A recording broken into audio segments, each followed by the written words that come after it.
has never been publicly stated. The truth about President Kennedy is sometimes gallant, sometimes disturbing. The truth about how and why he was murdered is simply atrocious. But all Americans should know the true story. It's all here in this book. It is my special privilege to bring it to you.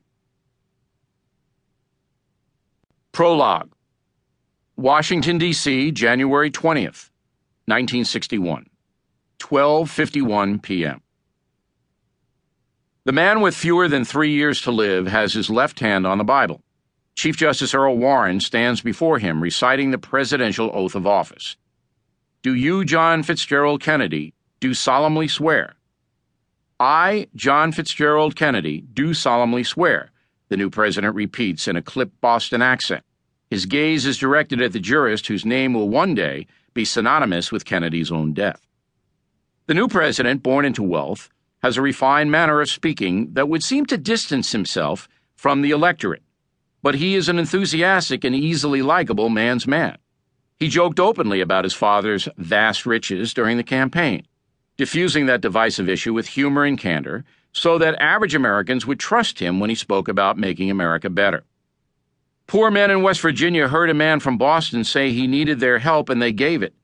In the alien corn of Nebraska, with a familiar chopping motion of his right hand, he explained that America can be greata, and the farmers knew what he meant, one writer noted of Kennedy's broad appeal. But not everyone loves JFK. He won the popular vote over Richard Nixon by a razor-thin margin, garnering just 49% of that tally. Those farmers might have known what Kennedy meant, but 62% of Nebraskans voted for Nixon. That you will faithfully execute the office of President of the United States. That I will faithfully execute the office of President of the United States.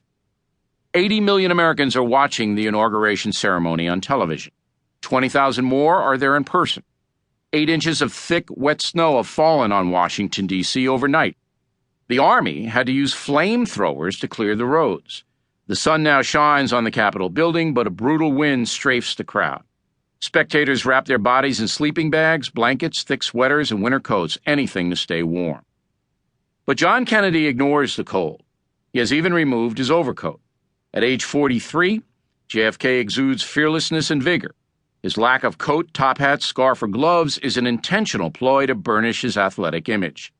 He is trim and just a shade over 6 feet tall, with greenish-gray eyes, a dazzling smile, and a deep tan, thanks to a recent vacation at his family's Palm Beach home. While JFK looks like the picture of health, however, his medical history has been troubling. Kennedy has already been administered the last rites of the Roman Catholic Church on 2 separate occasions. His medical woes will continue to trouble him in the years to come. And will to the best of your ability, and will to the best of my ability. In the sea of dignitaries and friends arrayed all around him, there are 3 people vital to JFK. Straight ahead is his younger brother and reluctant choice for Attorney General, Bobby Kennedy. The president values him more for his honesty as an advisor than for his legal ability. He knows Bobby will always tell him the truth, no matter how brutal it may be. Behind the president is the new vice president, Lyndon Johnson. It can be said, and Johnson himself believes, that Kennedy won the presidency because of this tough, tall Texan. Without Johnson on the ticket, Kennedy might never have won the Lone Star State and its treasure trove of 24 electoral votes.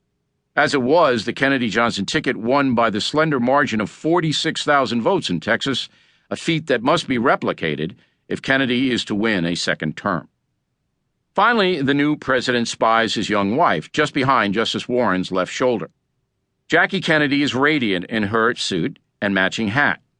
Dark brown hair and a fur collar frame her unlined face. Her amber eyes sparkle with excitement. She is not showing a hint of fatigue despite staying up until 4 a.m. The booze flowed freely at pre-inaugural celebrations thrown by the likes of Frank Sinatra and Leonard Bernstein. Jackie returned to their house in Georgetown long before the parties wound down, but her husband did not accompany her. When Jack finally showed up just before 4 a.m., he found his wife wide awake, too excited to sleep. As the snow continued to fall on the stranded motorists and the impromptu bonfires lining the streets of Washington, the young couple sat together in early morning conversation. He told her about a late dinner organized by his father, and they talked with excitement about the inauguration ceremony. It would be an extraordinary